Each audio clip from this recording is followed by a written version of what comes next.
We're really glad that you're our friends, and this podcast will never ever end. Yowie wowie, Yay! guys, and thank you for letting us in. Welcome to the Holy Shoot Wrestling Podcast, a podcast that is all about the world of professional wrestling. I am your host, Broderick, and joining me today is Yo, it's J-Dog. AK Huskers a Pig. It's me, Sam. I couldn't think of a cool rap name, so just put one in here in your head and pretend I said it and laugh. AK Scabby the Witch. That'll do. Did Chen die? Chen, gonna say anything, Hey, Chen? this is Chen. I am the wizard, or the witch, I guess. Jason, Sam's a witch. You can be the buzzard. You can be the buzzard. Yeah. I was tempted trying to do the buzzard impression quickly, but I couldn't think of like a good way to do it, and I had the Conan K-Dog thing in my head, so I was like, I'm doing that.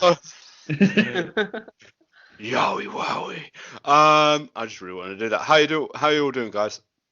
I'm good. Oh, well, I'm stressed from work, but I'm good. But I'm pouring a lovely beer right now, as you can see. What Yeah. do you have? Look at that lovely beer. So I'm drinking one of the beers I brought back from Brussels. So I've got a Bush Triple, which is 10.5%. Ah, That is powerful. So, I like my Belgian beers. Jason also likes his bush. Expect me to slur my speech by the end of the show. I was gonna say. Sam, what beer do you have? You have a beer. I should say as well, Chen says this is unprofessional, but all three of us except him are drinking. So I put it to him that actually he is the unprofessional one by not fulfilling the minimum beer quota.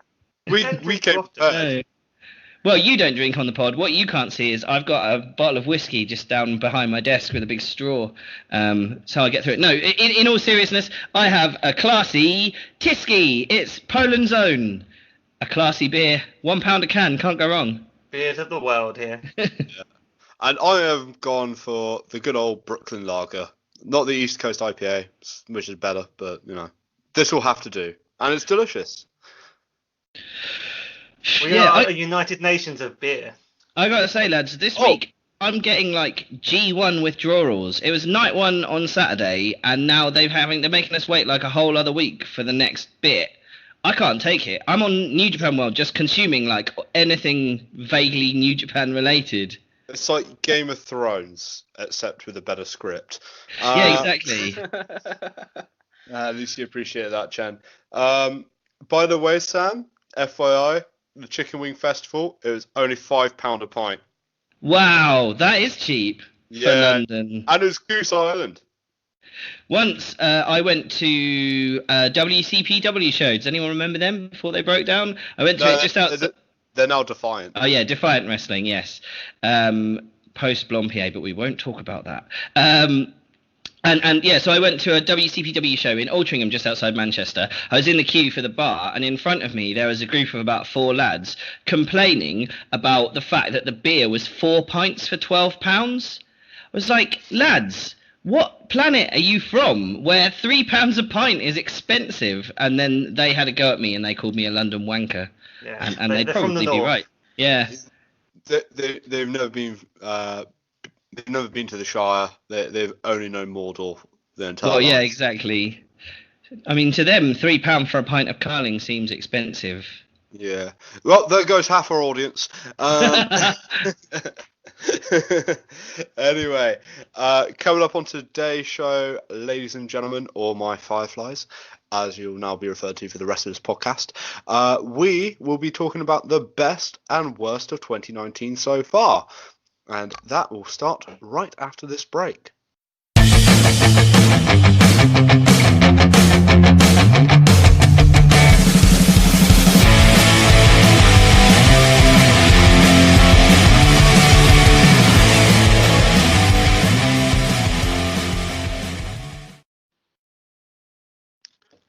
From the highs of a new promotion in All Elite Wrestling and Jon Moxley returning to the scene from his Dean Ambrose character, to the lows of the fourth dawn of WrestleMania 35, to the creative drudgery of the main roster, it's safe to say that 2019 has been one of the most interesting and intriguing years in the history of professional wrestling, and it's only the 9th of July at the time of recording. So, in order to celebrate what has been, quite frankly, a bizarre year in the world of professional wrestling, we here at Holy Shoot thought it'd be a good idea to share with you Fireflies that are best and worst of 2019 so far. So it's kind of basically like an awards ceremony. So we're going to go through the best in this part, and in the following part we'll go through the worst, which is the stuff that I know that you'll really love, because Jason is a miserable bastard, Chen is a miserable bastard, Sam is a miserable bastard, Oh, you know and it. I am a beautiful ray of sunshine. Fuck you all. At least you laughed at my joke, Sam. So, shall we just get underway, gentlemen? Yeah. All right. Okay, brilliant. So, let's talk match of the year. Let's make that our first one. So, we have Adam Cole versus, well, I wrote down a few nominations in our script. So I've included Adam Cole versus Johnny Gargano and Pete Dunne versus Volta at TakeOver New York, Ricochet versus Johnny Gargano at TakeOver Phoenix, Adam Cole versus Johnny Gargano at TakeOver 25, Kenny Omega Hiroshi Tanahashi at New Japan Wrestle Kingdom 13, Will Ospreay versus Shingo Takagi from Best of Super Juniors Final 12, Juice Robinson versus John Moxley in the same event, Will Ospreay versus Dragon Lee at New Japan Dominion, Gail Kim versus Tessa Blanchard at Impact Rebellion, LAX versus Lucha Brothers at Impact Homecoming, Cody versus Dustin Rhodes at All Elite Wrestling's Double or Nothing, and Daniel Bryan versus Kofi Kingston WrestleMania 35 all made my shortlist. But Jason, I'm going to start with you because you have quite a few you want to add to that list. And who's your winner for Match of the Year? Well, I guess let me add a couple to it first. I think first of all, it's amazing. These are some great matches at the halfway point of the year. I guess the first half had a lot of big shows. It'd be interesting how the second half does. But I imagine one of these is going to be Match of the Year unless something amazing happens at All Out or SummerSlam or something. But on the subject of SummerSlam, WWE themselves, there's a few NXT matches here, but there's only one you've listed from WWE, which is Kofi v Daniel Bryan. I actually prefer the Elimination Chamber match, which has both of these participants in from February, which Daniel Bryan ended up winning. I think that would be a better choice as a WWE nomination. I really enjoyed that match, and I think the end sequence between Daniel Bryan and Kofi was amazing because we didn't see it coming. So I had that, and then from the UK, I'm trying to remember what chapter this was on, but it was Progress where we saw Swords of Essex take on Aussie Open for the tag team belts in what was about a 45 minute TLC match at the Electric Ballroom. I thought they were both honourable mentions. Did you want me to pick my one match at this point of all of these options, or did anyone want to throw this in first? Sam, you've got a couple, right? No, my honourable mention was going to be that that tag match that we saw at Progress. I was fortunate enough to be at like the 2 chapters before that, so I was there for all the build and all the hype, and yeah, it was a stormer, absolutely. If I'm correct, that actually happened exactly a week before WrestleMania 35, so that would be March 31st. So I can tell you the date, ladies and gentlemen, if you do want to check that out. Yes, well worth watching. It was the start of WrestleMania week for us, which was quite cool. Well, not for me. I was in Wiltshire. But Chen, do you have anything you want to add here before we go through our match of the year? So for me, I've got Matt Riddle versus Roderick Strong at NXT TakeOver. I did debate that. It was good. That was a great match. And I had the Young Bucks versus the Lucha Brothers at AEW. Oh, fair enough. And that's the only 2 I would want to add to the list that you lot put on. Well, good choices. 2 very good choices indeed. So, Chen, since you spoke up, what's your match of the year so far? We have to add in brackets so far. Well, when I look at the list, the 3 that excited me the most, but in a good, when I mean excited me was that it shocked me, like, oh wow, this is a really good match, and I can't believe like it turned out to be a great match. Like when I see Kenny Omega versus Tanahashi, I expect it to be a great match. and I see Adam Cole versus Johnny Gargano, I expect it to be a good match. But I would have to say it will probably be, for me, Matt Riddle versus Roderick Strong. Because I would always say that with Matt Riddle, I've seen him wrestle live and everything. He's a great person. His character I'm not really that interested in, but the matches I've seen him in mostly were basically with multiple people in it, if you get me. And this was like the first big match that he had that I was like, wow, it takes two to tango, and Matt Riddle really did his part, and he, not just his in-ring ability always gets better, but his psychology as well. Like I couldn't tell if he was carrying Roderick Strong or Roderick Strong was carrying Matt Riddle, or they were just both playing the part. I don't really think well. anyone was carrying each other, to be honest. Well, that's interesting choice, and actually it's a great match, and people should definitely watch that. Sam, what's your match of the year? So for me, I think it's probably this may not surprise you. It's not a match produced by the WWE. For me, it's either Will Ospreay versus Shingo Takagi as like in terms of sort of modern wrestling showcase. You can't get really a better example than that.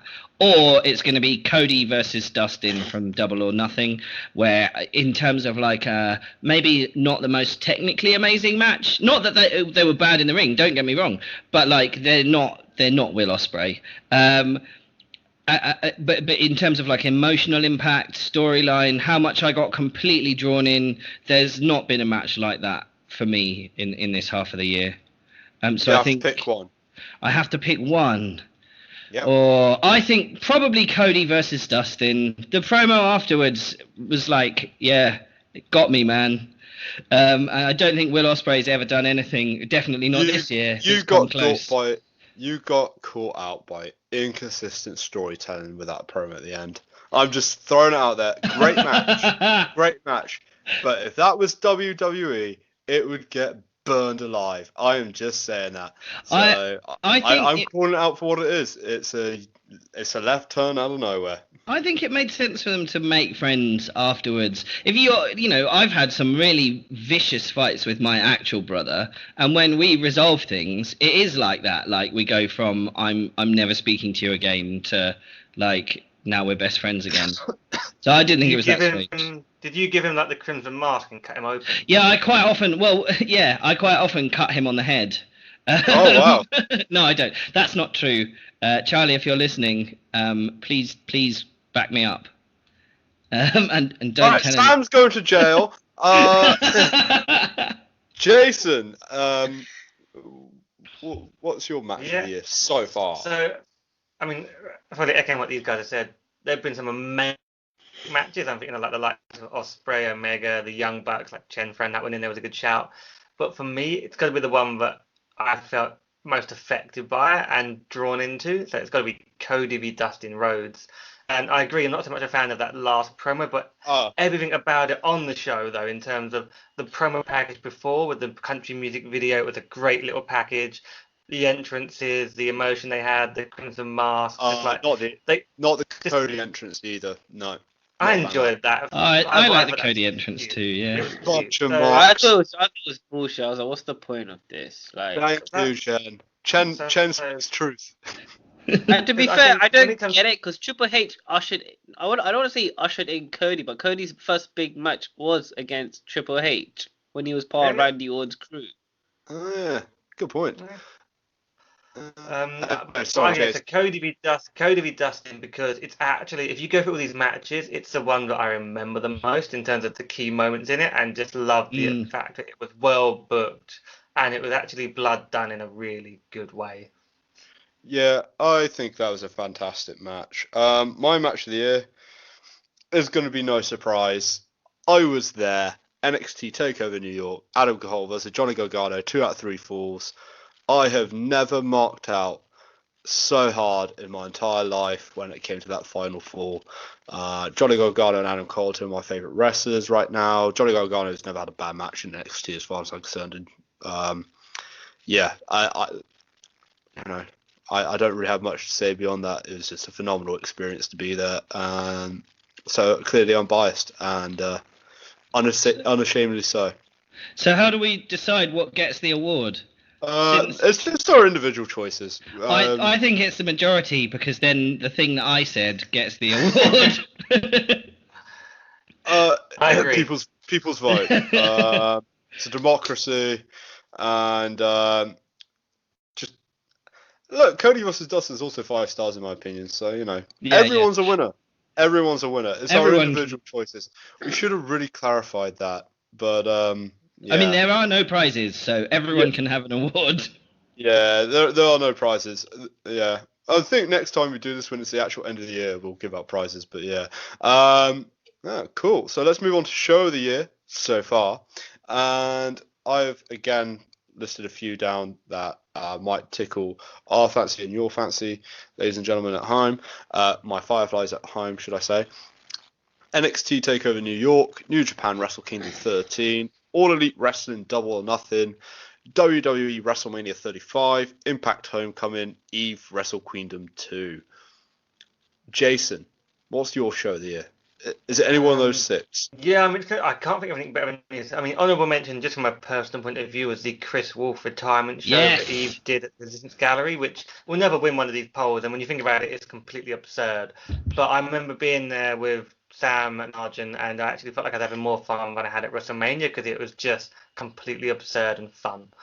So honourable mention for me for that, but it's not the winner. For me, I'm going to go, God, it's between Takeover New York and Wrestle Kingdom 13, really. And I'm going to go Takeover New York, slightly personal, because I was there and it was amazing. Yeah, I'm just going to throw Takeover New York as my show of the year so far. Not just because I was there, even if I removed that out of it, I felt every match was 4-star and above. It does help that it's only 5 matches, but I think... I was going to say, that helps. It's all killer, no filler. Yeah, essentially. I mean, this is a 5-star show. This is an A+ show. No question. It is the best takeover that's ever happened. I've watched it back, so yeah, there is not a takeover that even comes close to comparing, in my opinion, in terms of just how excellent every single match is. And the other 5 I've mentioned, all really good shows too, so they're definitely worth checking out. Sam? Yeah, I like Jason. I wanted to throw in a quick honourable mention of, again, I wanted to say the same show, the Chris Wolf retirement show. I think wrestling is very different when you go to see it live versus when you're watching it on TV. Not necessarily better or worse. There's things that work for a live audience, I think, that don't work as well on TV. And there's stuff that works on TV that doesn't work when you're watching it live too. Like any street fight or any backstage segment is absolute dog shit when you see it live. But Chris Wolf's retirement show didn't have any of them. It was an excellent night of extremely good fun wrestling, possibly my live show of the year. But in actual show of the year, serious critical pick, or show of the half year, yeah. For me, it's probably between Wrestle Kingdom 13 and Double or Nothing, with an honourable mention for Eve's Wrestle Kingdom 2. Although again, I think I saw that live, so I think the live experience, I can't really judge it along in the same way that I can judge Wrestle Kingdom 13 versus Double or Nothing. And I think I'm going to go with Wrestle Kingdom 13, actually. For me, it had... like the culmination of loads and loads of big storylines. Lots of people thought there were kind of dead matches. I thought basically every match was worth watching for me, whereas Double or Nothing had a couple of duds. So yeah, Wrestle Kingdom 13. It was a cracking show. Yeah, I think Wrestle Kingdom 13 is a slightly better show of the two. And yeah, Omega vs Tanahashi is one of my favourite matches of the year. So definitely an honourable pick. What about you, Chen? So, when I think of Wrestle Kingdom 13, I remember enjoying it, but when I look back on it, I just think about, to me, all I remember, it was like the last matches for some of the Bullet Club members at New Japan Wrestling. Yep. Yeah, it was, representing Bullet Club. That's the first thing that comes to my head, but I can't remember, apart from the main event, the rest of the matches itself. Yeah, like Sam said, Double or Nothing. Who's driving? Oh, sorry, that's my window. Shut your window. Sorry, everyone. Oh, Professional. yeah. I've shut it now. Sorry. Soundproof as my. Oh my days. Sorry, Chen. I mean, to be honest, I did think you were farting down the microphone. No, it's some bloody rude boy outside. Yeah. This is why I live in West London. People can't afford cars there. Oh no, that's also definitely not true if you spend any amount of time in London. Anyway. Sam, I hope your brother busts you up. Okay. Wow. Right. Violent. Wow. But as I say, when I think of a Double or Nothing, like Sam said, there were some done matches, but it was the second most successful pay-per-view that the Young Bucks and Cody have managed to put on, and the first one representing their new company.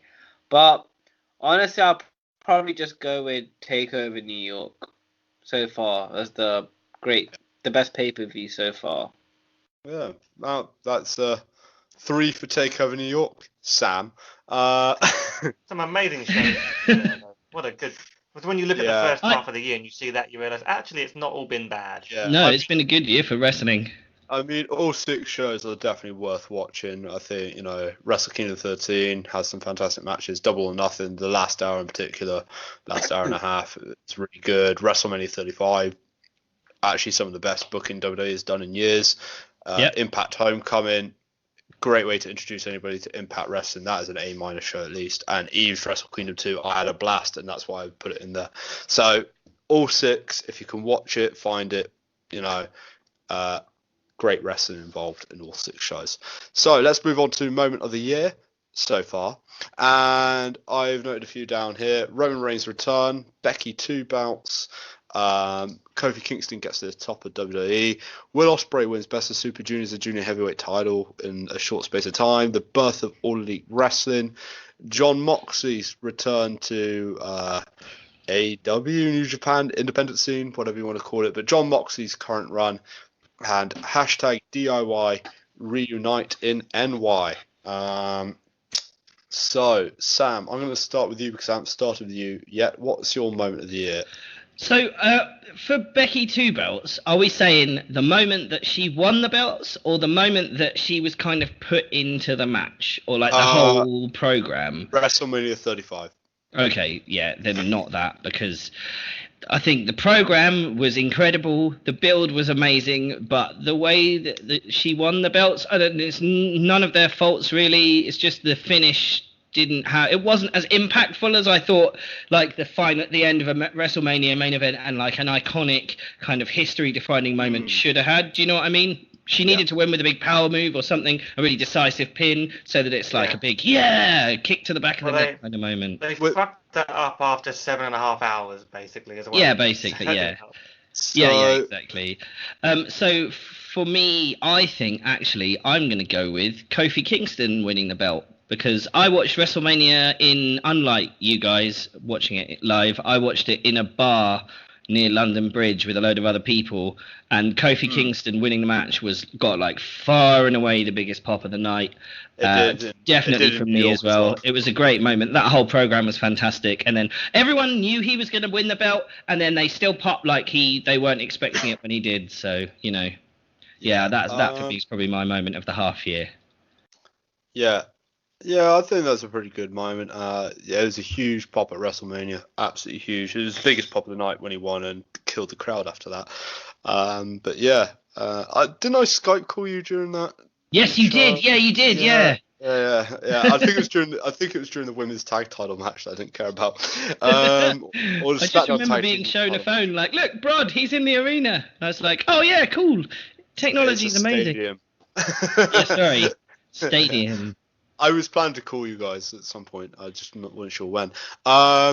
So yeah, Jason, what's your moment of the year? So I'm going to add one option to this, but similar to what Sam was just saying. I don't think Becky 2 belts is the moment you would include, but Becky winning the Royal Rumble. We have to forget about all the crap they did after that with taking her out of the match, putting her back in. But if you think about that particular moment, the way they milked it as well with Lana getting injured. waiting for Becky to come out, making us wait for Becky to appear. Finlay talking about it. They milked it, and then the crowd went mental when she got in the ring, and then her winning was pretty cool. It was So very I'll give her good. credit for that. But I'm going to go. I'm going to be sentimental and say my moment of the year was the Roman Reigns return. I'm not the biggest Roman Reigns fan, but when he returned, said, "Yeah, I'm in remission," and came across like a normal bloke. He wasn't Roman Reigns' big dog, and I know that he's sneaking that in a little bit more. I'm still hoping that he keeps a bit of the true like Joe character in there. But just because of that being really good news and feeling really happy for him, I'm going to go for that.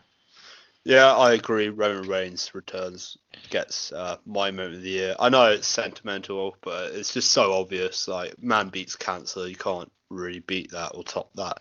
Chan, what about you? Well, I'm looking at the list. Like, seriously, guys, how can you forget the guy who ended Kurt Angle's career at WrestleMania? Prod, you were Chen. there. Of course. That was a big moment. Like, Rod, what I is should wrong point with out, people? listeners, that comment's upset Rod so much. He's taken his headphones off and he's put his microphone down and he's just gone. I think that might be. I can hear he's left his room. Oh no, he's back. It's okay. It's okay, everyone. Jen, I should have realised that there'd be a Baron Corbin moment for you, and that'd be the one to go with.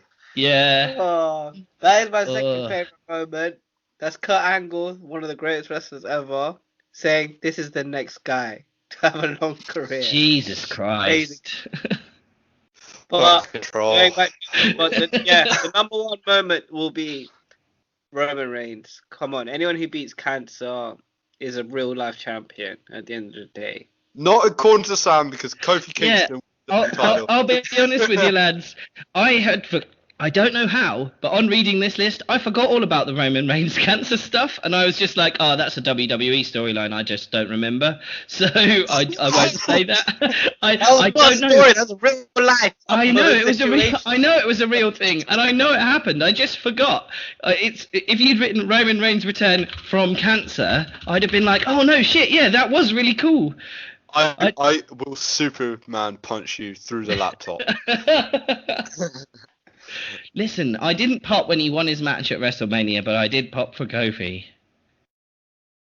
And that's what this is about. Oh my days. Okay, let's move I don't on. mean that. I'm doing irony. I'm doing irony. What I actually think is the opposite of what I just said. Just to be clear. You're not very good at that sort of stuff, though. I'm trying. You're trying my patience. Let's move on swiftly to Tag Team of the Year so far. I've put down a few. Lucha Brothers for their work in Impact and All Elite Wrestling and AAA. Young Bucks, All Elite Wrestling, AAA. LAX, their work in Impact, SoCal Uncensored for their stuff on the indie scene. Street Profits and Undisputed Era from NXT. I am going to start things off. I'm going to go Lucha Brothers. I think they've been fantastic on whatever brand they're doing. Admittedly, I don't love this stuff on All Elite Wrestling, but that's more of a Young Bucks thing. But that's just personal take. I just think Lucha Brothers have been fantastic, and they've gone up and up in stock. So kudos to them. Chen. Yeah, I'm gonna go with the Lucha Brothers. To me, obviously the Young Bucks I always like their matches, but to me personally, their more achievements this year were instead of matches, just starting a brand, a new business. But wrestling wise, I think the Lucha Brothers have so much better wrestling matches overall. Fair enough. Jason? I love tag team wrestling, but I'm almost like annoyed there's not an obvious standout here for me at the moment. And I wish the Revival were that standout, but they're just obviously not getting that chance to do tag team wrestling on the main roster in WWE. So maybe in the second half of the year they can do it. So I can't say the Revival. I'm probably gonna go, I guess, Lucha Bros as well, just from what I've seen of them, in particular, like their matches with the Young Bucks and other people. The Young Bucks look good, but the Lucha Brothers, it just makes a bit more sense what they're doing with all the high flying stuff. It just seems to come together more. So I'll go with Lucha.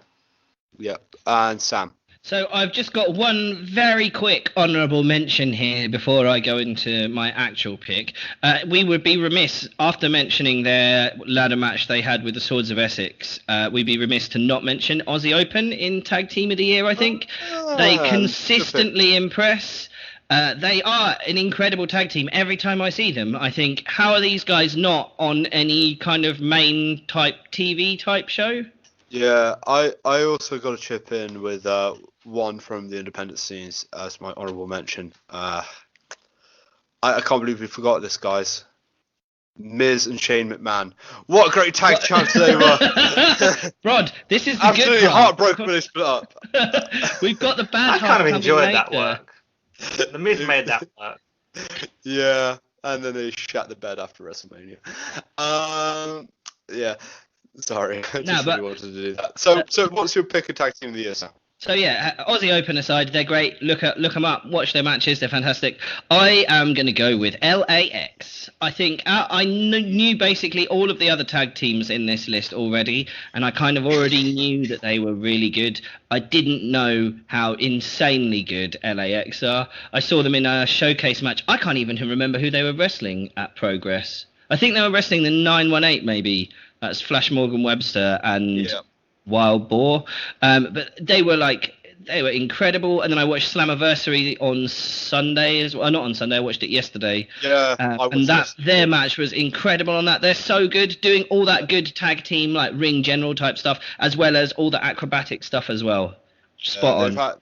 They were a close second. They had a crazy year. Like the TLC match with Lucha Brothers worth watching. The match with Impact Homecoming with Lucha Brothers was awesome, as well as do watch Impact Slammiversary. Great show. But their triple threat tag match with the North and the Rascals was great fun. So LAX is a great pick. Yeah, that was a close second for me. I was really torn between Lucha Brothers and LAX. So let's move on to promo of the year, and I've put down nominees including Cody, Becky Lynch, Daniel Bryan, New Day, Jon Moxley, R-Truth, and the Iconics. But what about you, Jason? I believe you thought I missed a few off the list. Are we talking like overall promos or one in particular, or just overall best talker? Overall best promo. talker. So okay. yeah, best mic worker. Yeah, pretty much. I'd give definitely a mention to Velveteen Dream. Whenever he's on the mic, he's been gold. And I know he's missed some of it, but Ciampa was so good before the injury. It almost feels like Tommaso gets honorable mention because, damn, he's a good heel. If you ask me to pick one, I'm going to go with Becky and forget about the last few weeks of the Seth-Becky romance. Because before that, she was on fire every time she was cutting on promo during her meteoric rise. Yeah, that's a very good mention. What about you, Chen? Well, I did like Daniel Bryan's promo as soon as he started turning heel. Mm-hmm. I just always liked how he called us hypocrites and everything like that. Yeah, like Jason said, Becky everything Becky did basically before she was with Seth Rollins. But if you're talking about one particular promo of the year that I was like, whoa, wow, like one particular promo, it was Goldberg on SmackDown. That got me interested. Chen, we're doing the bad half after the break in the middle. This is supposed to be the good half.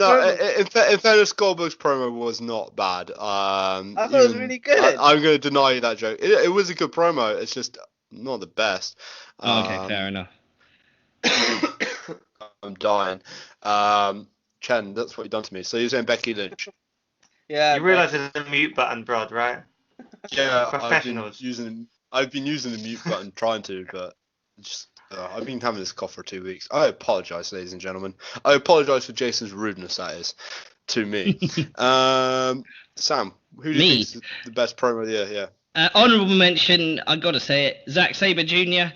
Every single post-match interview he does for New Japan is fucking brilliant. The last one, he lost his match to Sanada at the G1 last weekend. Spoilers, everyone, sorry, but you should have seen it by now. And afterwards, he said, that referee, Marty Asami, is so dense, light bends around him, which I thought, that's a cracking line. Yeah, he's just very good, very funny, worth watching backstage comments. Didn't he also say that putting on a technical match for the US is like, what was it he said? Like, it's like painting a Picasso for dogs or something. Yeah. I can't remember the exact quote, but it was something like that. Yeah. He says he's gonna die with the Rev Pro belt, and it's gonna be buried with him next to Karl Marx, and all kinds of other good lines like that. But a serious point, or my actual promo of the year, I think I'm gonna go with Daniel Bryan. I loved the stuff he did in the build for WrestleMania when he was being the Planet's champion, and like. Because everything Kofi plus player as well. Yeah, exactly. And I nearly went with Daniel Bryan because of what you're saying. He was definitely so good.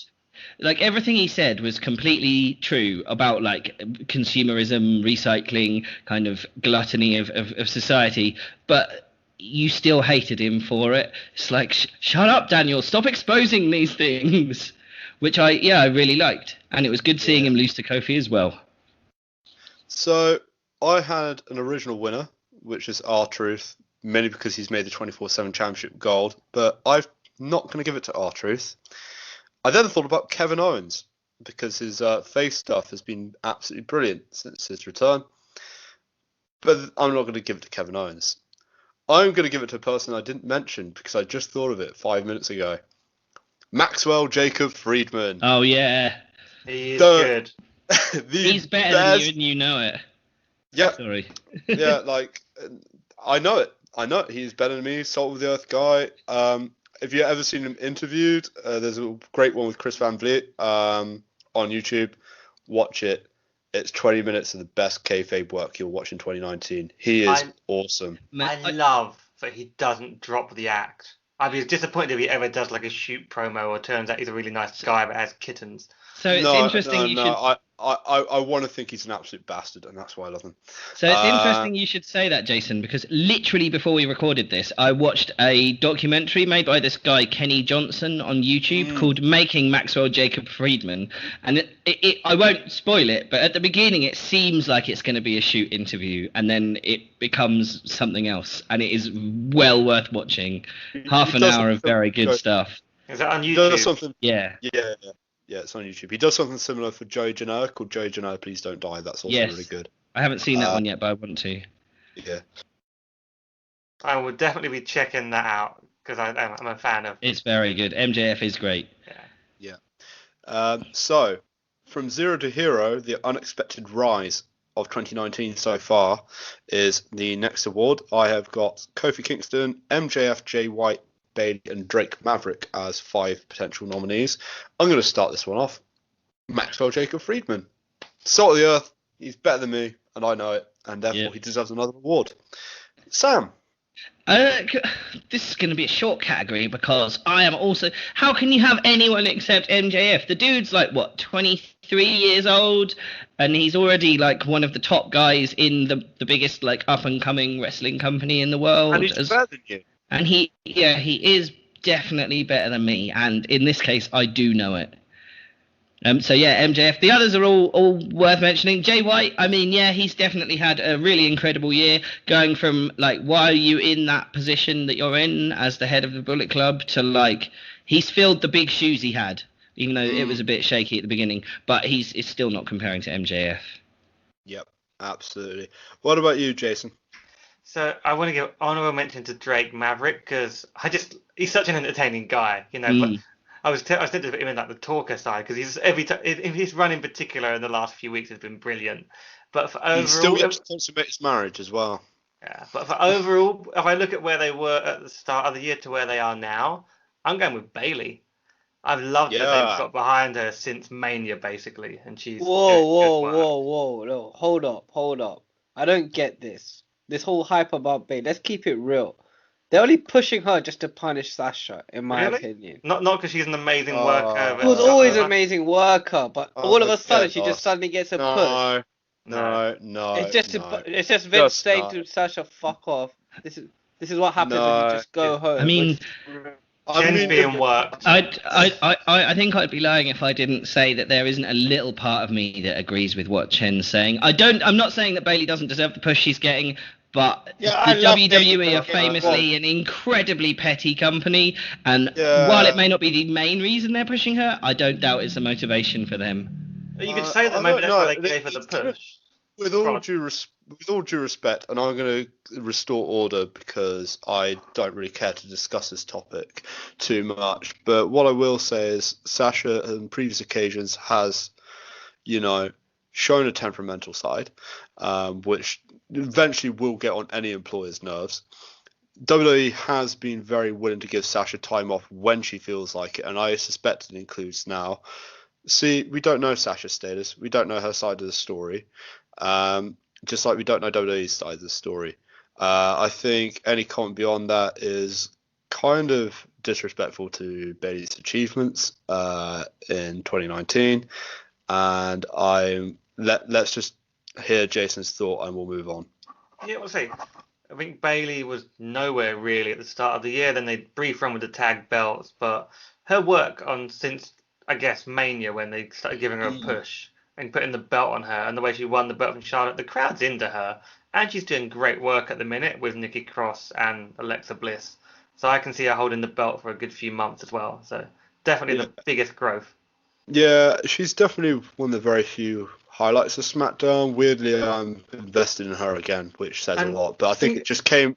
Yeah, sorry. Think about it this way: have you ever seen a bad Bayley match? I'm trying to think like when she's had bad matches that didn't involve Alexa Bliss kind of sticking apart. Boom! You beat me to it, Rod. But that's not on the worker. Like I think a lot of people want to criticize WWE wrestlers. A lot of the time, it's not on them. Lacey Evans, for instance, a lot of people criticize her, saying she's shit. She's not shit. If you watched any match in NXT, she's average. She's just not ready yet. So like most of the time it's bad booking. Like Stomping Grounds main event, people didn't like it. Bad booking. That's what it is. So I'll allow it. Anyway, but yeah, Bayley probably one of the best workers in WWE. Chen, what's your opinion?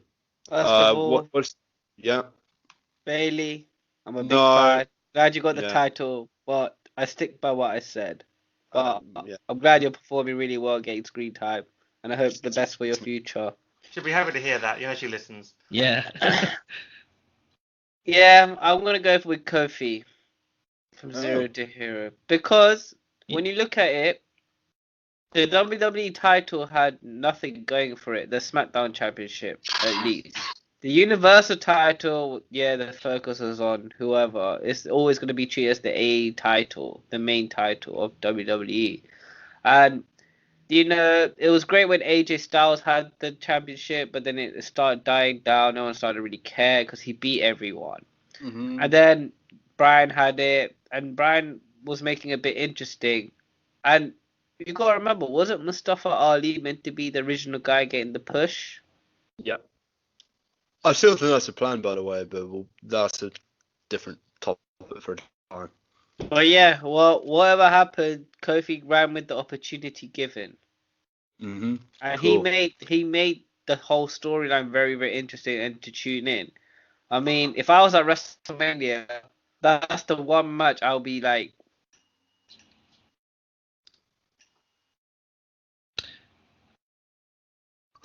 Ladies and gentlemen, Chen's just experiencing some technical difficulties. See that out. Oh, yeah. I think basically Bayley was like, I'm not having that Chen guy talk shit about me, and she's cut him off. Yeah. I think notorious hacker Bayley. Yeah, Bayley has those Russian connections. Yeah. She likes hugging and the Russian mafia. Yeah.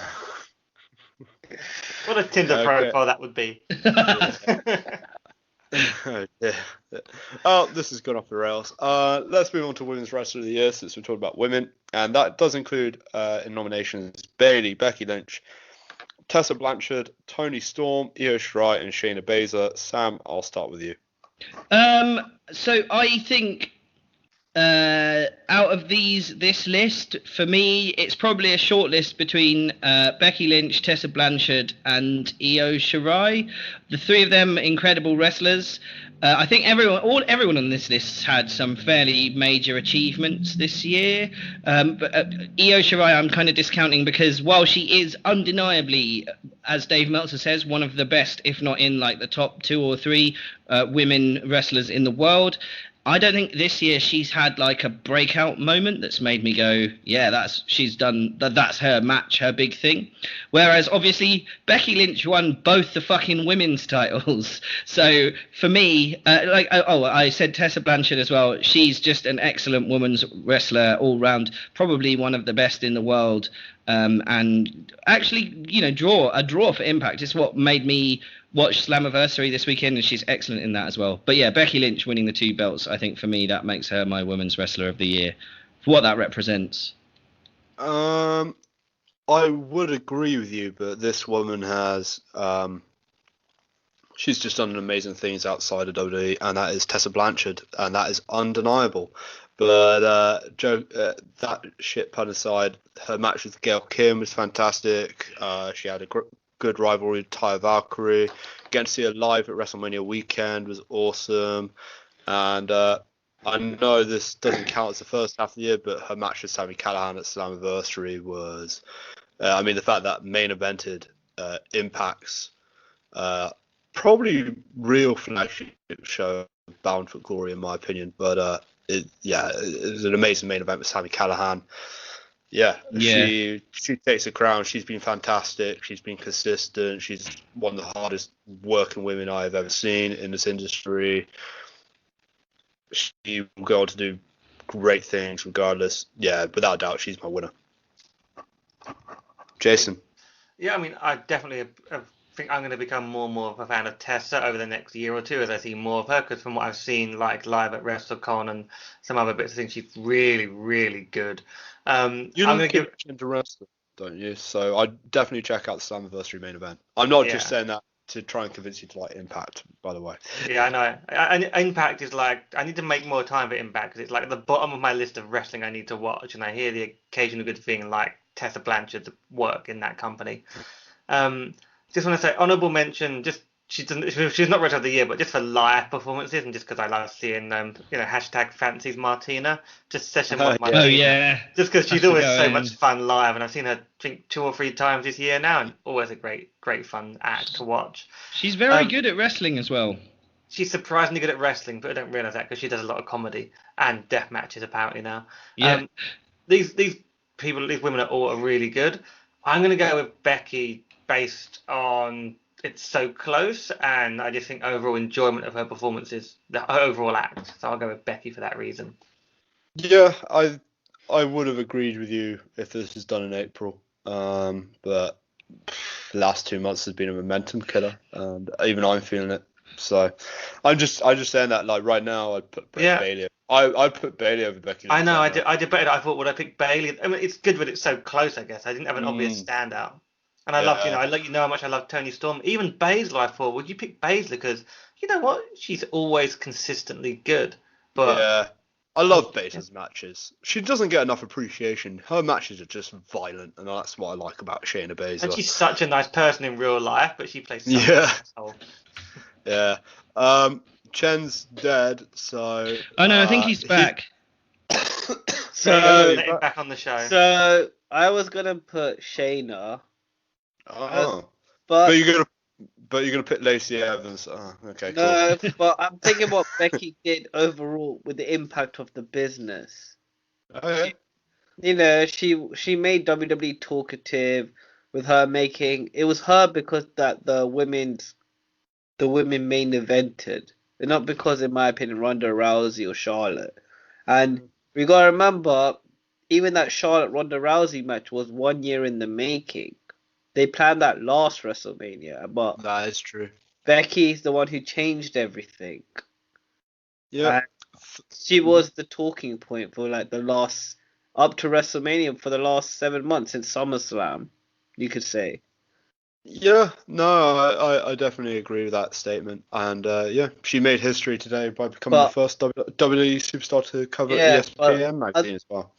Otherwise, it was always going to be Shayna for me, because like you said, she's always consistent. Are you okay, bro? Are you okay? Yeah, I am actually dying at the moment, so sorry if I'm like trying to get through this pretty quickly. So let's move on to men's wrestler of the year. I am actually dying. Adam Cole, Johnny Gargano, Will Ospreay, Kofi Kingston, Tetsuya Naito, Kazuchika Okada are my nominees. I've picked Johnny Gargano. 3 out of 3 great takeover matches. Win the NXT champion, first ever Triple Crown winner in NXT history.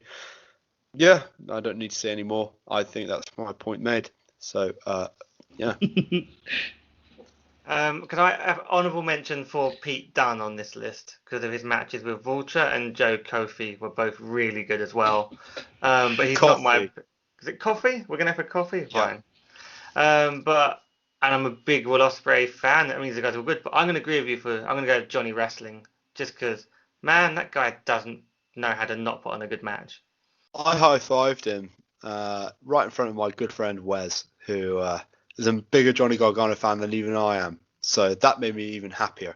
So yeah, no, I just really want to put that out there because he listens to this podcast.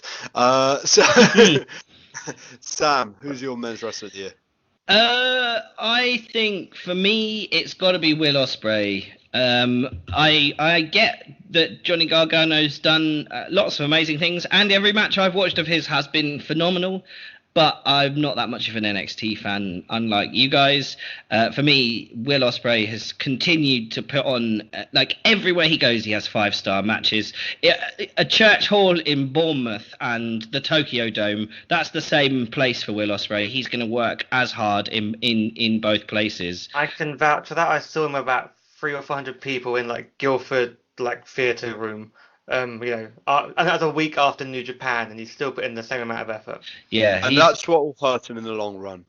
So actually, I Fair watched an point. interview with him a couple of days ago where he's talking about the G1 and how that's why he decided to go full time with New Japan, because then he has to work fewer dates so he can still be a nutter. He said it was when he was on the Edge and Christian podcast, which is worth listening to. He said his thinking is he should always go like the clappers because the fans who come to see him have still come to see him. So doing New Japan means he can still have that attitude but not kill himself doing it. And he started to change his style a bit as well, although actually probably not that much for this G1. But yeah, Will Ospreay, current junior heavyweight champion and British wrestling legend, is my pick for wrestler of the year. And Chen, don't say Baron Corbin. Nope, Johnny Gargano. 3 for Johnny. And I don't know, I had Will Ospreay as my number 2 for sure because he's definitely an honourable mention there, very close. Yeah, I had Okada as my number 2, but yeah, yeah, not enough love for Okada. Always gets overshadowed by someone else. I mean, I think I said last week, Okada could have a good match with like a brick or a baby that was asleep, and he wouldn't wake the baby up either. And there would be times when you'd buy false finishes where the baby was going to win. That's how good Okada is. I kind of want to see Okada versus a Great Khali. Is that bad? Oh, that was Mate, they'd have you biting on near falls from the overhand chop or the big head crush thing he used to do. Oh my god. The Rainmaker versus a brain chop. If we're doing Okada versus Randy Hook, can I have him against Tugboat? Oh yeah, that would also be a cracking match. Guys, you're trying to kill me.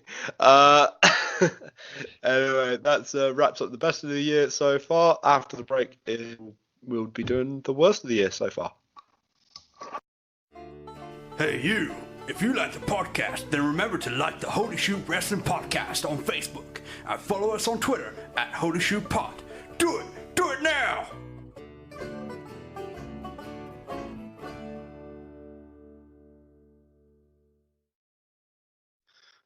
Oh my voice is gone. So I'm handing the reins over to Jason and Sam to be a worse host than I am. So Jason, let's start with you hosting match of the year. This is like where Michael Cole's voice gives out at the end of WrestleMania. So Booker T has to do the commentary. What could go wrong? Which makes sense because Shocky ducky quack quack. Oh it does make god. sense. Let's put a really bad commentator reference in before we get to the worst of the year so far. Yes. It seems to make sense. All right, I'll start then. So taking over the next match is match of the year. So the shortlist for worst match of the year shortlist: Undertaker v Goldberg from Super Showdown, Kofi Kingston versus The Bar from WWE Fastlane, Lars Sullivan versus all of Lucha House Party at WWE Super Showdown, Rey Mysterio versus Samoa Joe at Money in the Bank, if we're classifying that as a match, and Baron Corbin versus Braun Strowman from WWE Elimination Chamber. which also wasn't really a match when you think about it. Chen, which of these is worst match of the year, or did you have another one? I was gonna go with Undertaker Goldberg because I didn't watch Super Show. I don't watch these glorified house shows, but I just tuned in for that one match because of what everyone was talking about. Um, with Did the it Rey live up Mysterio. to your expectations? Well, even though I said I was excited with Goldberg's promo on SmackDown, I was never gonna tune in, to be honest, because this match was like 15 years too late. But with all the botches I heard about the match, how can I not tune in just to check out that one match? Cool. So that's not your choice, though. You're going for something else. No, no, that is my choice. But I just wanted to say, with the Rey Mysterio versus Samoa Joe, you can't say that's a bad match because wasn't Joe injured with the bad cut to the eyes? It's They a just had weird to one stop where it. it seemed like he had almost a broken nose or a bad cut, and they had to rush to the finish, and Ray also got injured, so it all fell apart. But it was Uh, a match. okay. Okay, Sam? There's only one choice in this list, isn't there? Both men nearly died, and it was, part of a slightly less ethical show. It's got to be Undertaker versus Goldberg. I actually specifically watched this match and only this match from Super Showdown because I read everyone saying it was so bad, and I thought, it can't be that bad, can it? Really? It's Undertaker and Goldberg, surely. How bad could it possibly be? And then I saw Goldberg put that heel hook on, and I just thought, That amazing heel hook. Matt Riddle loved that heel hook, didn't yeah, he? he sure did. That match just really shouldn't have happened on any level. It kind of fell apart from the very beginning. Rod, I know you sort of boycotted Super Showdown, but did you get round to seeing this match, and what was your worst of the year? I did not watch any of Super Showdown, therefore I cannot fairly comment. Boycotting. Yeah, I did boycott it. I was going to go, that's a strong word, but yeah, I just not interested in paying my Networks fee that month, so I scrapped it for a month. So, instead I picked Baron Corbin versus Braun Strowman Elimination Chamber, 10-minute ball fest. Was it even 10 minutes? I God. don't even I remember think the I match. think it was about 10 minutes. It was just the most boring. I think it was no DQ as well, but it's just really boring.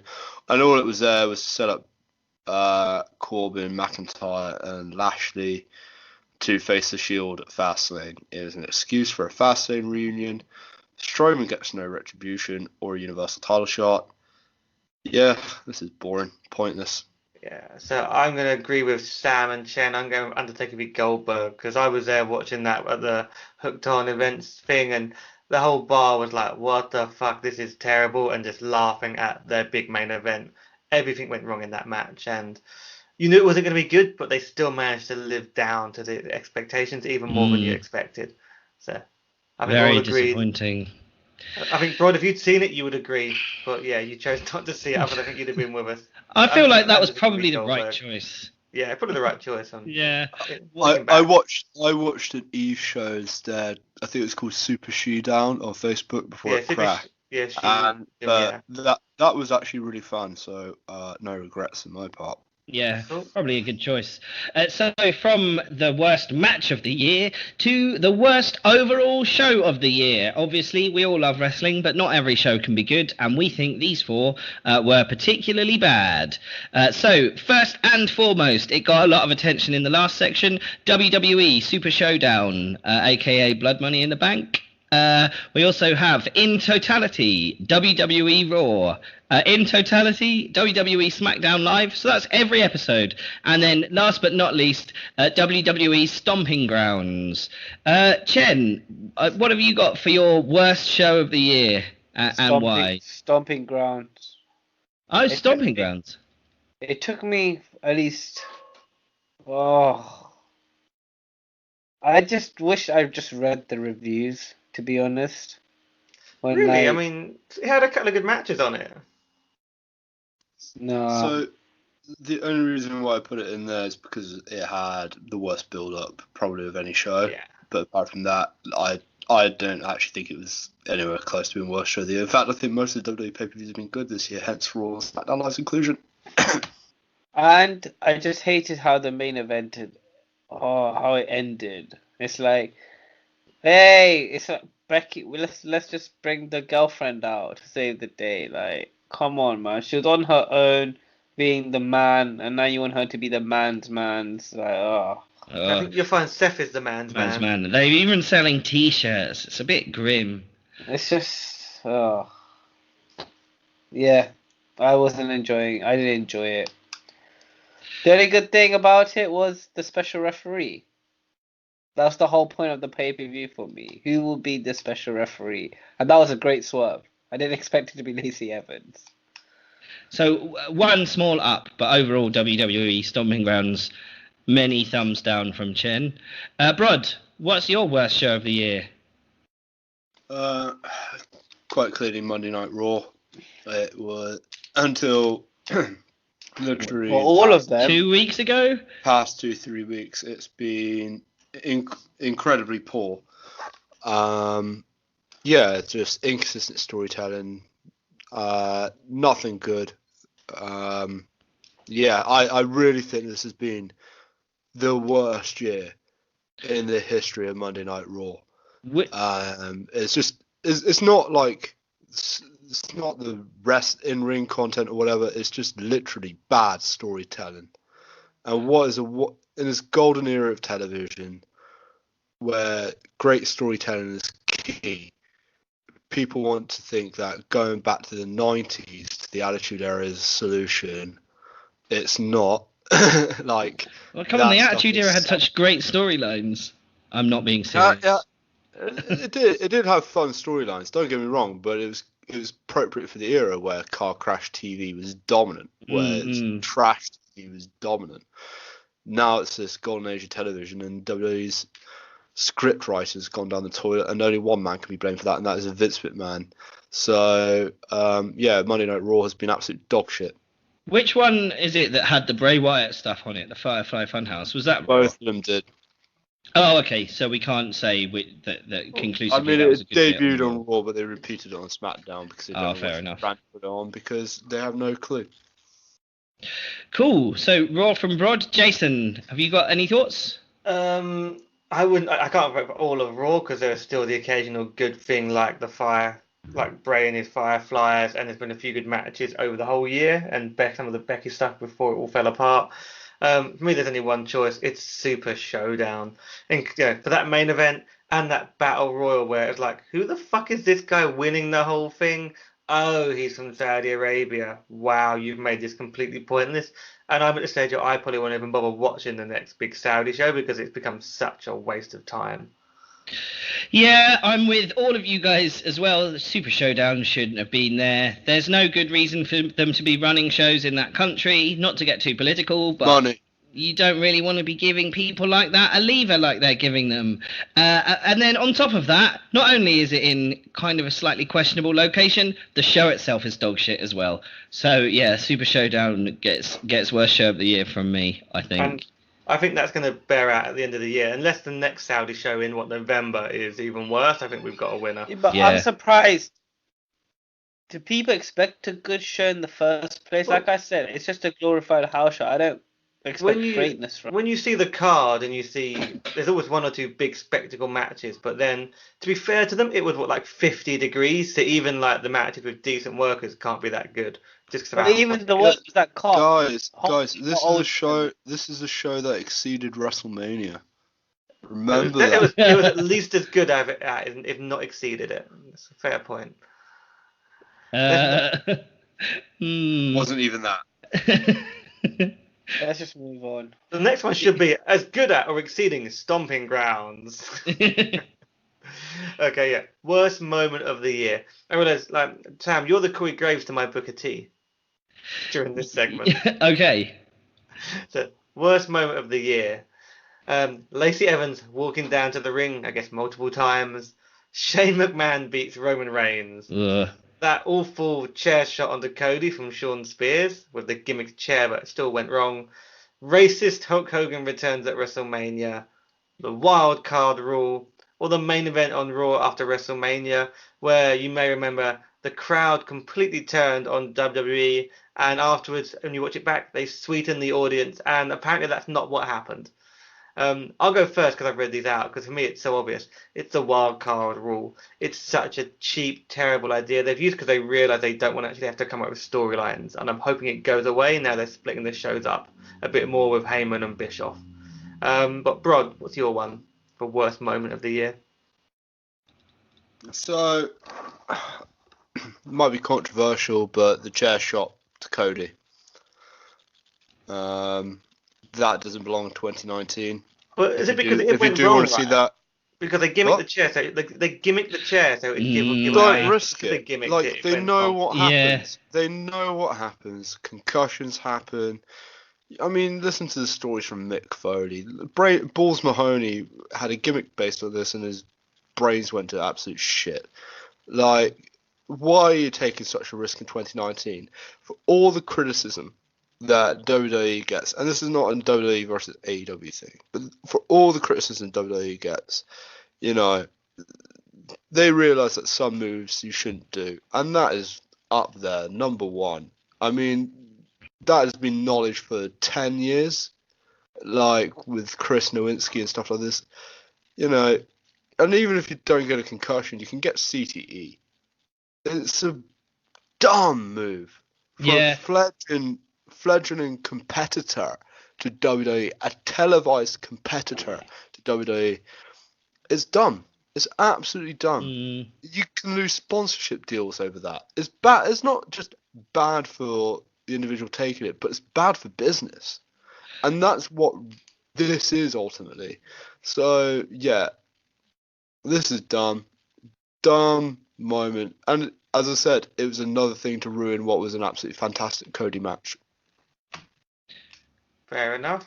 Sam, what are you going for out of these bad moments? So I'd just like to do one quick honourable mention, and it is for what happened after the tag team match at the G1 special at Madison Square Garden in New York on WrestleMania weekend.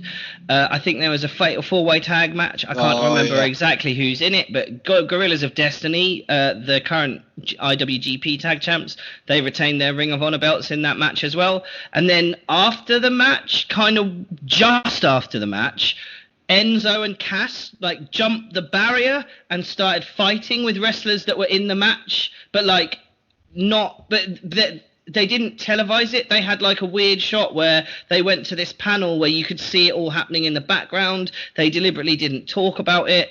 It was a stupid idea, and all it did was piss people off. Nobody thought it was cool, and nobody wants to see either of those people in a spot like that. And all it did was ruin the relationship between New Japan and Ring of Honor, which has endured to this day in the tour for the Super J Cup. They're not having any Ring of Honor workers on their shows at all. For basically all of the New Japan events in the US, they've stopped booking Ring of Honor people. GOD, when they come to the ring with the Ring of Honor tag belts, they chuck them around. They leave them on the floor outside the ring. They don't hold them up or anything. So yeah, it was a really bad idea and a terrible moment that we didn't need. So fuck you, Enzo. But my actual moment of the year for the serious nomination is definitely racist Hulk Hogan returning at WrestleMania. It's 2019. We do not need that big yellow dickhead on the television anymore. He can fuck off and he can stay fucked off. Are you proud of me that I sat down during his segment? Yeah, well done. Yeah. Thank you. Good job. I was there, people. Making your voice known. Yeah, well, in that case, I think I did say "fuck off, you racist" at some point. Yeah. But yeah. Honorable mention, just whilst I remember, Bret Hart getting speared at the Hall of Fame ceremony. Oh, Same night. That sucked. But Oh, we also yeah. then got the really good moment of the wrestlers beating the shit out of the guy, so that was good. I don't think that was professional, but Now debate you for get in the another time. ring, you get the shit beaten out of you. Yeah. It's a rule, you can't deny it, you don't know it. I'm with Jason. It is part of wrestling. If you're not a wrestler and you cross It's that a barrier, billion-dollar then it's fair corporation. game. It's doesn't a billion-dollar matter. corporation. It's a billion-dollar corporation. Jason. It does matter. You don't do that on TV. It's dumb. You don't hit an old man. Yeah, but you don't. But that's what the court system is for, and you know that could jeopardize a court case. So it's a dumb move. Anyways, Go on, Chen. I'm with Sam. It's the Hogan moment. I'm not gonna lie. The first 5 seconds, I was like, "Oh my god, oh my god, oh my god!" But then I realized, wait, what the reality of the situation was.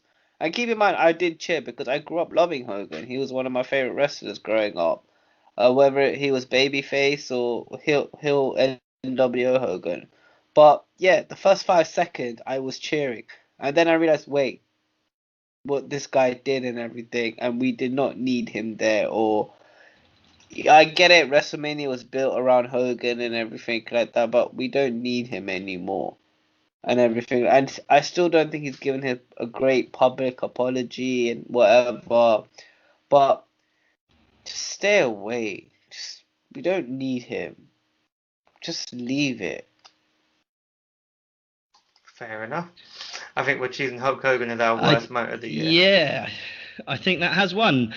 So from worst moment to worst tag team of the year, there's quite a lot of them, which is quite depressing actually. So here's our shortlist anyway.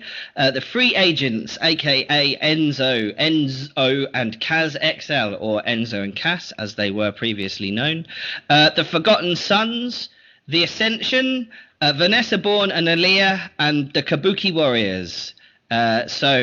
Jason, who have you got and why? Worst tag. I mean, it's a weird choice, but for me, I'm going with the Kabuki Warriors because one, the name, and two, I really think they could be a great tag team. But what have they actually done since being put together? So it's more for the lost opportunity that I'm making them my worst tag team, and just hoping they actually remember this tag team exists in the second half of the year. All right, yeah, that makes a lot of sense. I would say the same actually. That was going to be my pick too. They just brought them out on Raw like the Kabuki Warriors, and everyone was like, "Oh yeah, cool. Those aren't the two Japanese ladies I thought would be in a tag team, but fine." And then that was all we heard about them. They're so talented, and They beat the Iconics in Japan. Oh yeah, they Oh, beat the yeah. Iconics in Japan on that Japanese tour that nobody actually saw, did they? So yeah, that's my pick too. Brod, who have you got? Tough one, but I went for Vanessa Bourne and Aaliyah just because they bore me every time they get on screen on NXT. All right. I kind of like watching Aaliyah come out every 6 months or so and have a different gimmick. So that amuses me. She's been there for years. She's boring. Bye. I'm sure there's a joke about a plane crash to be made here. But anyway, moving on. Chen, who's your pick? Kabuki Warriors. I was there with Brod. I think when the name was first announced on SmackDown, wasn't it?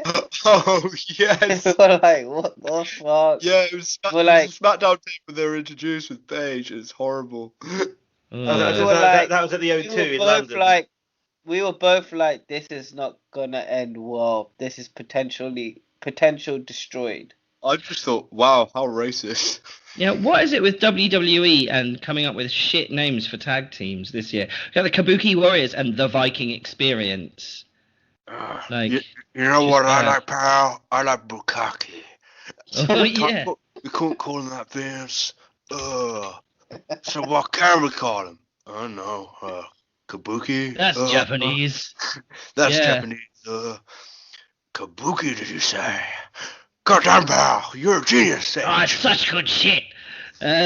Such good shit, pal. So yeah, I think it's fair to say then we've all picked the Kabuki Warriors for our tag team, worst tag team of the year. But I think we should be very clear. Vanessa Bourne and Aaliyah. Except Brod, yes, who picked Vanessa Bourne and Aaliyah. I don't actually know who they are. But anyway, the Kabuki Warriors get it, but we should be clear. I think we'll all agree it's not because either of the wrestlers in that team are bad at wrestling, but more everything surrounding that team that gets them into the ring. They're just not good at. Yeah, I'm hoping they actually get a chance to wrestle in the second half of the year. That'd be nice. So moving on to worst promo of the year, I guess. Worst talker overall of the year. So short list here. Happy to have some other names thrown out. Shane McMahon, Lacey Evans, Braun Strowman, Mandy Rose, all from WWE, and then the librarians, Peter, is it Valalor, and Leva Banks, who I know better as Blue Pants in AEW. It's Peter Avalon and Leva Bates. What did I say? Said Peter, or whatever it was, and Leva Banks. Leva. Well, anyway, I really like Blue Pants, Leva Banks, so I'm annoyed at this librarian's gimmick, but I'm going to let you guys say who you think is the worst. Chen, worst talker / worst promo of the year. I'm probably gonna go with Mandy Rose because with the librarians, yeah, they're not that great, but I do like them on being the elite on the YouTube page, on the YouTube channel. I don't. Why is Lacey Evans on this? Because Brod wanted to nominate her You on the find her shortlist. nasty, is that what you're saying?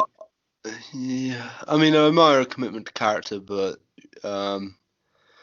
when you can make a wooden script feel more wooden, that is a special kind of talent. Probably have to go with Braun Strowman. It's just everything about Braun this year has not been good. Push wise, everything.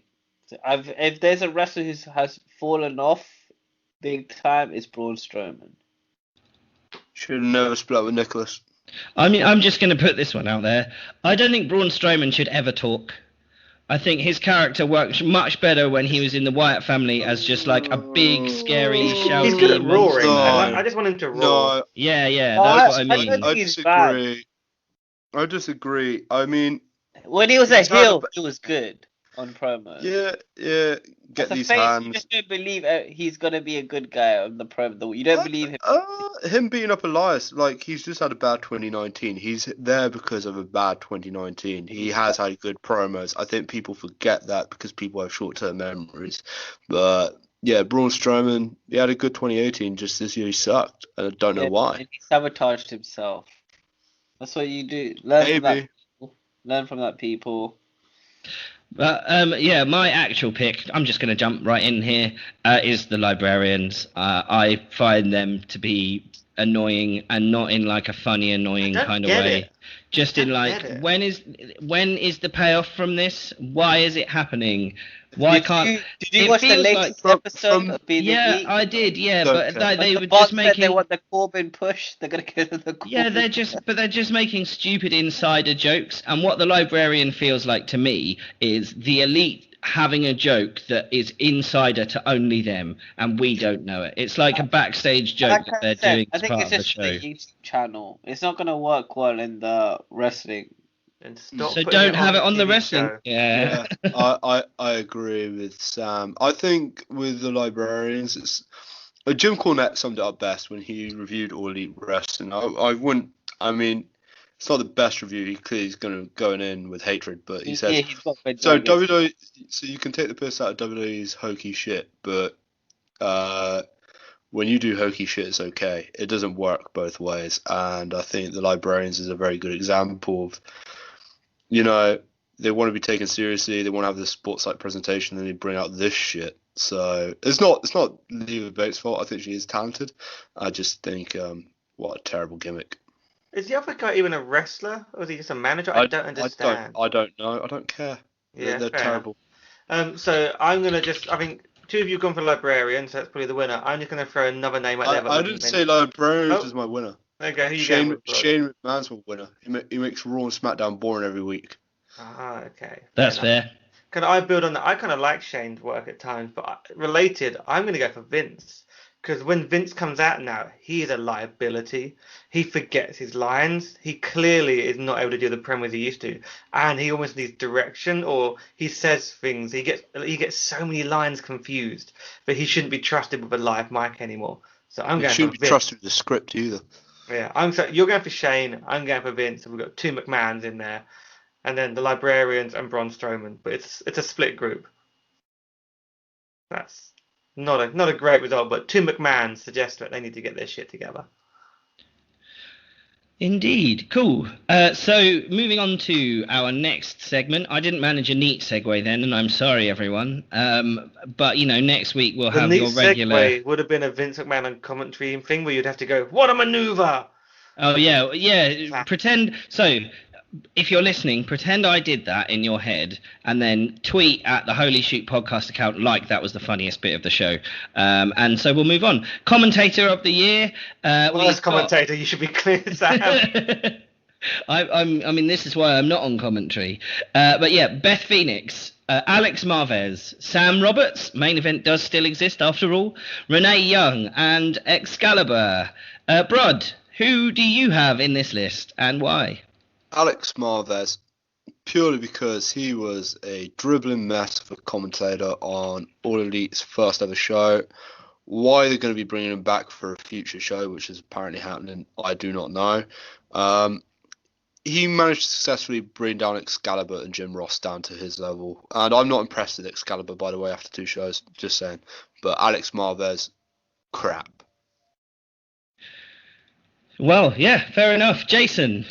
Can I just confirm? I don't watch main event very often. Does Sam Roberts do that same like heel shtick on main event that he does on the pre-show? Yeah. Okay, So so the reason why Sam Roberts. so the reason why I included him is he got a lot of shit for criticizing Dana Brooke in almost a shoot way, just like he did with Bianca Belair, saying she's not worthy of NXT Takeover. Fair enough. He's my choice based on that. Then I figured that was why. So yeah, I mean, I don't mind his podcast. He's an alright actual bloke, but when he's trying to be heel commentator, it's just awful. That's the character he can't work. I really want to give him a haircut. Is that bad? Who was the female commentator for Takeover? I think. You know what? Oh, yeah. Chen's thinking about it. Is that your pick then, Chen? Beth Phoenix?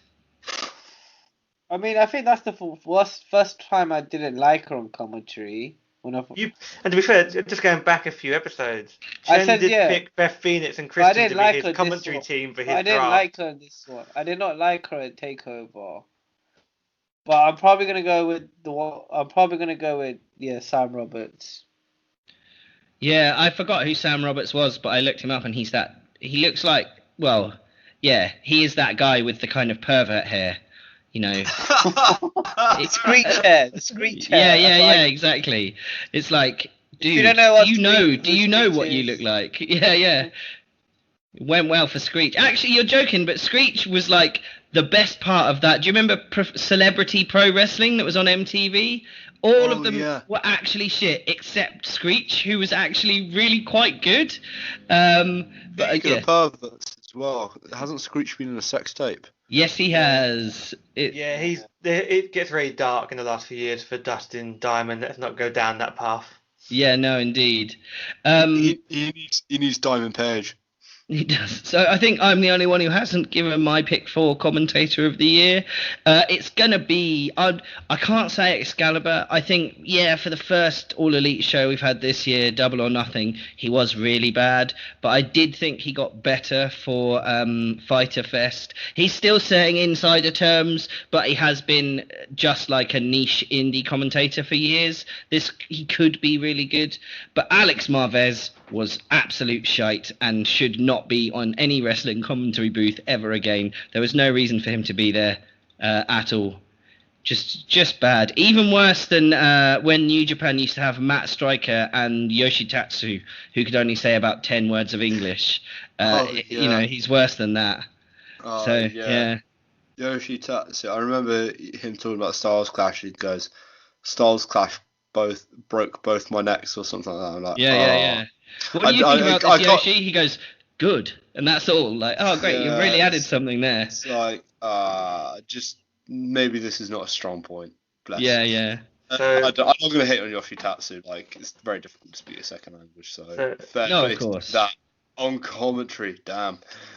So it looks like you've gone for Sam Roberts overall, probably worst commentator. Beth Phoenix makes it through, didn't get picked up. She would never have been in this next category, though, I think, Beth Phoenix, because we're talking about worst women's wrestler of the year to date. That's how you do a segue, Sam. Yeah, see, I'm not a professional like you, Jason. So worst women's wrestler of the year to date, a short list we've come up with, and welcome to add to this. Lacey Evans, Dana Brooke, Janessa Bourne, Aaliyah, and I'm going to group the next two together. It's basically Baszler's two girls, Duke and Shafir, because I don't know if many people could tell them apart because they just are basically the same act. That's who they are. I didn't even know what their names were. There you go. Chen, give me your worst women's wrestler of the year, and why is it not Duke and Shafir? I haven't seen much of them two, but like I said, Rod, you're giving me your illness. Like I said, I don't follow NXT on a week in, week out, so I don't know much about them two. Dana Brooke, I think she has potential, but she just doesn't get the opportunities. Lacey Evans, I think Yeah, her push is coming a bit too early for her, but she can wrestle. So if I was to go with someone that I don't really care, Mandy Rose. Good choice. I would want Sonya Deville to get the push that Mandy Rose is getting. She deserves Preach. it. Preach. Rod, who's your worst women's wrestler of the year? I've already Today. mentioned her, so I'll keep it short. Leah. Fair enough. You're Been for far too long. Bye. clearly not a fan. Sam, you don't Can watch much I? of the NXT girls, so who are you going to be going with? I don't. So I just want to do a quick honourable mention for Alicia Fox. I know this is a bit of a controversial point. No, that's a good choice. She got Arn Anderson fired this year because she turned up to a live show drunk, so she can fuck off.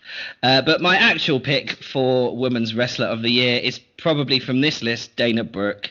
I don't. What does she, the only good thing she does is when she's being the statistician for Titus Worldwide, and she doesn't seem to do that much anymore. Does she? I don't think Titus Worldwide exists anymore. No, exactly. So there you go. She's rubbish in the ring. She botches. She's not particularly fluid. She just fits that thing that Vince likes so much, which is like quite tall, vaguely muscular, blonde women. That's what Vince likes. Mandy Rose. Okay. I don't think Dana Brooke. I think she has improved.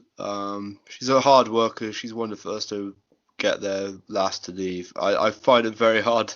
I found it very hard to put her down there, to be honest. Just on a work. I just don't think she's been given opportunities, so I can't really. She was 3 years ago, and she blew 'em. So Jason. So I'm gonna have to group them together. Just Shayna's two girls, Duke and Shafir, because from what I've seen of them, they just do not deserve it even to be on NXT TV so far. You watch them in a match, they can't actually do anything. And I'm sure but give it a year, they could deserve it. But at the minute, if you watch them, they literally are doing very generic, like introductory training class matches and relying on better talent to just get them through it. So I'm grouping them together and saying both of them and hoping they get better so we can do something cool with the horsewomen at some point. Yeah, I'd never want to see that horsewomen match. I don't think they have it. I just remember when those two girls first started turning up, and everyone's like, "Oh, maybe we'll get that at Mania or at some big event." It's like the girls haven't even learnt to wrestle properly yet, and you want to put them on a big show. At least they haven't rushed that one, and they realise how bad that would have been. So yeah, I'm putting those two together as my worst women of the year, and hoping they improve. So from worst women of the year, everyone went, didn't they? Yes, yes they did. So professional as always. From worst women of the year to worst men of the year. Well done, Alex Marvez. I think it's I think it's fair to say there's quite a lot of bad male wrestlers. But here's a short list of them: Tommy Dreamer, Conan. Wow. Conan. It's K-Dog. I spoofed him at the start of the show. Oh, yeah. I just didn't know that was how you spelled his name. Brock Lesnar, Shinsuke Nakamura, Lars Sullivan, and the best in the world, Shane McMahon. Brod, who have you got and why? Shane McMahon. He's the best in the world, though, Brod. Yeah, I'm going to just jump in and join you on Shane McMahon, just to sort of point out there's 2 votes for Shane here, because he just looks terrible, and just for those punches more than anything else. When he does the punches or that, when he tries to put a submission on someone, and his big hip toss, that's his big move. Just have him do no disqualification matches, and we're fine. I was about to say, yeah, but what about that match at WrestleMania? That stuff with George Mizanin, that was gold. Yeah, it was. But that wasn't an ODQ match. Mizanen's rib. Did he? Yeah. Fucking hell! All right, no. So he actually got George Mizanin into the ring, and why George looks so confused is because that wasn't part of the plan. Yeah, I know, that was ad-lib. Shane McMahon improvised that. He goes, just follow my lead, man. But by the way, I just want to say I don't hate Shane McMahon. I think he's a cool dude. By all accounts, he's a really chill guy in real life, unlike his dad. So I would love to meet him one day. Just do no DQ matches only. Because their match at WrestleMania was fun. Apart from that, they all sucked. Yeah, I didn't realise he managed to break George Mizanin's rib in that section. Like, how did he manage to do that? He didn't even hit him with a move, did he? He did. He punched him. Oh yeah, that's real. Like, how are you throwing work punches and breaking someone's rib? I wasn't going to vote for Shane McMahon. I was going to say something else, but I think I'm going to change my vote. He shouldn't be a wrestler. He should be a marquee. He should be like you say, like for a no DQ match or something. Bring him in as like a special gimmick with loads of trash in the match. He's not a wrestler. Ironically, the George Zanum match was that marquee match. Well, I know. But I mean, that was unsafe behaviour. So yeah, shit. yeah, it was just bad. There's other lads on here. Like my other pick was either going to be Nakamura or Lesnar, just for being possibly two of the most gifted wrestlers in the world, doing like some of the shittiest matches of the year. Hey, Brock had a good match with Finn at the Rumble. Yep, true, but he's lazy apart from that. Yeah. Brock just doesn't try. Biggest flop is Nakamura, who failed to hit his potential. But for me, I love Shane McMahon. Yeah, the best in the world gimmick is kind of annoying, but I love Shane McMahon. I have no issues with him. But for me, it's Lars Sullivan. We already have a Braun Strowman. I don't get Lars Sullivan's character or whatever. It's just boring. He's like Braun Strowman, but also he's racist. Yeah, I mean, but this is putting his personal problems aside. Just wrestling ability and character. I didn't even like him in NXT before all this stuff came out. I thought he was pretty good in NXT. It's just, yeah, it's shit run. The racism stuff. Yeah, fair enough. Yeah, and the stuff he said about Stephanie McMahon as well. It's just grim. Yeah. But I'm just judging on wrestling ability, and Lars Sullivan, rubbish. I mean, we must be clear. I mean, Lars Sullivan did make those comments before he joined WWE, and that was like 7 years ago. He could have definitely changed the personality by that. Absolutely. I'm happy to. By all accounts, he was trying to be very redemptive after the fact with some of the black superstars. This was according to one report. So just point out, Tyson has come out and said he's really impressed with the way Lars has handled this. Oh, yeah, absolutely. It's just saying those things doesn't make a funny joke. Unfortunately, Lars, I'm sorry. I'm sure you've got, you might have changed or improved yourself or whatever, but I will not stop making jokes about what you did on those forums because it's funny. So, what do we end up? Have we agreed on Shane with a backup of Lars? As I did say, this is more of an individual thing, but yeah, Shane McMahon is overall the worst men's wrestler in the world. He is, in fact, not the best in the world, yeah. He's the best in the world at being the worst. Best in the world. Anyway, who wants to do the outro? Because I don't want to do it. Let me do a quick outro. Sam, I'm going to let you do your broad impression at the end, but let me make a quick reference because this will be coming out probably on Wednesday. Just to remind anyone in London that a bunch of us will be at Heather Vandenberg's book launch on Thursday night. I think, Sam, you might be doing some recording while we're there, sort of just to talk some of the sort of experience. But Heather was on the pod a few months ago now, I guess. She's now rather pregnant and has a book coming out, and she'll be hosting the events and not wrestling, but there'll be some great independent wrestling and stand-up comedy at the Resistance Gallery in London, Bethnal Green on Thursday. So just putting that plug out there. It's free as well, isn't it? It's completely free, apart from you have to pay for your beer. If you hear this, you owe it to yourself to go there. It doesn't cost any money, and the Resistance Gallery is one of the best venues for watching live wrestling you'll ever attend. Yeah. Right. Sam, do you want to do the end line? I was desperately trying to look up a script because I can't remember exactly what he says. I know you have a little bit that you normally say now about that was the week that was, and thanks for listening to the podcast, and that's the bottom line because this pod said so. How was that? Let me in.